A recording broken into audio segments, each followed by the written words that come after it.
बाहेर मस्त असा पाऊस पडतो. चला मग आजीला विचारूया काय खाणार. तर आजीला ऐकूच येत नाही, म्हणून मी आजीच्या आवडीचे पदार्थ चिठ्ठीवरती लिहून आजीला म्हणाले, आजी आजी यातली एक चिठ्ठी उचल.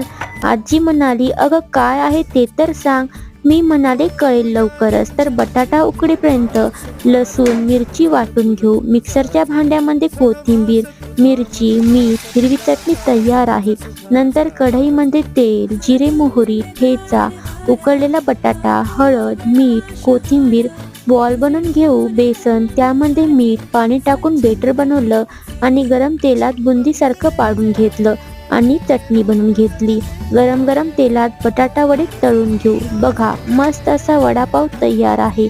आजी आजी हे घे वडापाव आणि टेस्ट करून सांग कसा झाला. आजी म्हणाली, एक नंबर झाला. आजीसाठी एक लाईक तर बनतेच.